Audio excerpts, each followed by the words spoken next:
Hey, what is up guys? My name is Oleg. Bond is still getting ready. He's a diva. He'll join us very soon. Welcome back to the channel. In today's video, I'm gonna answer some of your asked questions. What do you think about Russian watches, but brands like Poljot and Raketa? And about other lines of Vostok watches, not just Amphibia?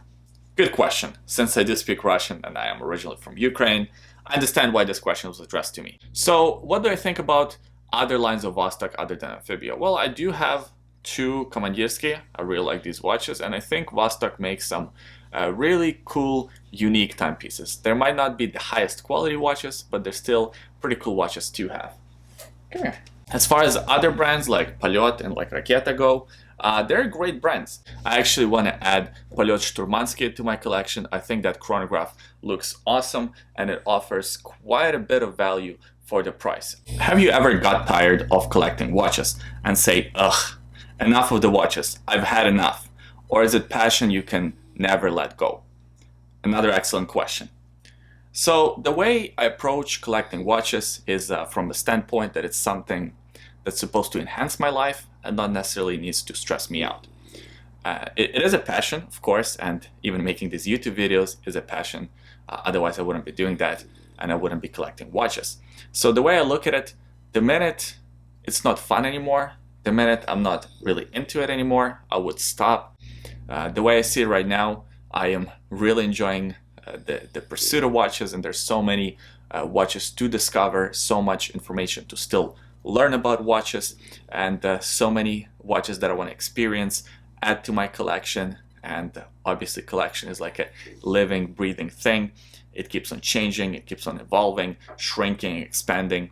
So I find all of that really exciting and really awesome, and I don't let it stress me out. I think the minute you let your watch collection stress you out, that's when you lose the passion for watch collecting. We know you play guitar, Oleg. So what kind of guitar do you play?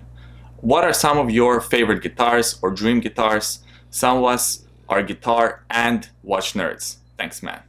Great question, and I'm actually surprised that you remembered that I play guitar, because I think I mentioned it maybe in one or two videos. So thank you for noticing that. Now I play right now only acoustic guitar. So the guitar that I'm currently playing is a Yamaha stage guitar. It's a really nice instrument. I purchased it about a year ago. The acoustics of it are great. You can plug it in, so you can play it on stage. Now, I'm gonna admit, I'm not the greatest guitar player in the world. I actually started playing about 2 years ago. For the most part, self-taught. YouTube is great for learning how to play guitar. You can pretty much learn any song you want to learn from YouTube.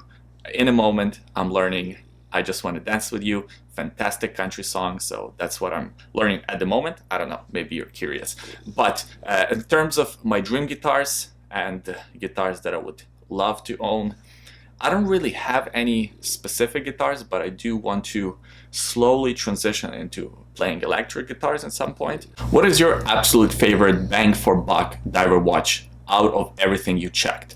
Quality, specs, price, looks, etc., including the ones from micro brands and GearBest, etc., etc. Excellent question. So there are a few diver watches that come to mind that offer great value for money. Number one, of course, Vostok Amphibia.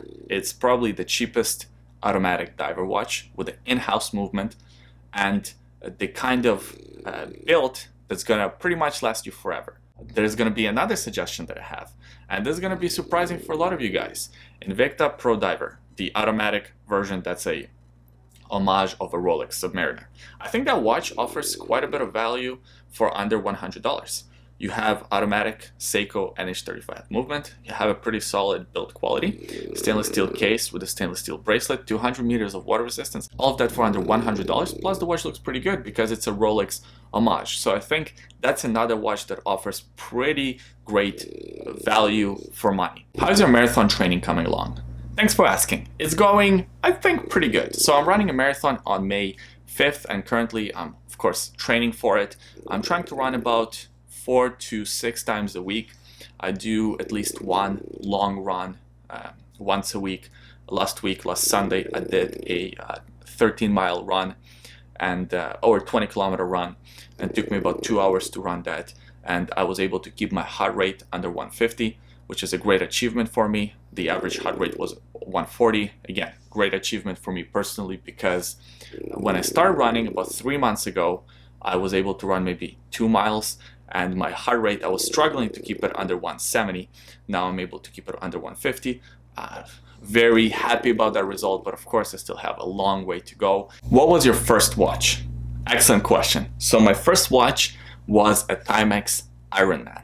I remember I saw one of my friends wearing this watch.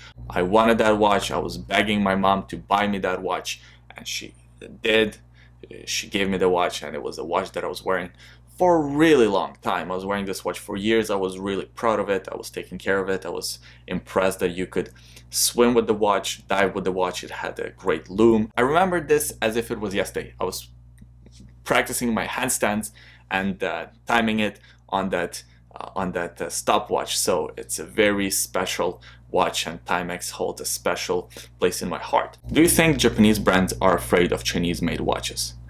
I think they are, and if they aren't, I think they should be. Let's do one more last question, because I'm sure this video is already way too long for most people to watch.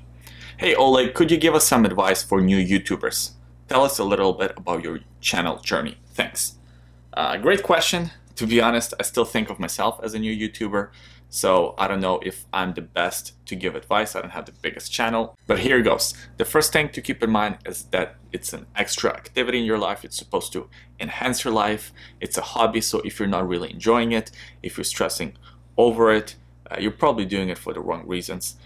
Remember to relax, take a deep breath, take a step back, and remember why you're making the videos, because you enjoy it, because you like to share your knowledge about watches and have this conversation with people. Or if the channel is not about watches, whatever your channel is about, try to enjoy it as much as possible and don't stress over it. Number 2, set a consistent schedule. You really want to upload videos once a week, once every 2 weeks, twice a week, whatever your schedule is. Try to set that and be disciplined and stay with that schedule. And number 3, don't stop. Once you start making YouTube videos, try to be consistent from step number 2, but also don't stop. The worst thing you can do is to stop, because then there are no more videos and you can't grow your channel if you don't have any videos. Alright guys, so that will do it for this video. Thank you very much to those of you who asked questions. I'm sorry I wasn't able to answer all of the questions. This video would be way too long if I did. I'll try to address some of those questions in the future. I appreciate you watching this video until the end. I appreciate your support towards the channel. By the way, today on my wrist I'm wearing my vintage Seiko chronograph. Really love this watch. I did an unboxing of it. I did a review for this watch. I will link both of those videos in the description below. Also in the description there is a secret link. Have a look if you're curious. Thanks for watching, and I will see you guys next time. Bye. What? Do you like the snow? What, do you like the snow? What's this? What's this?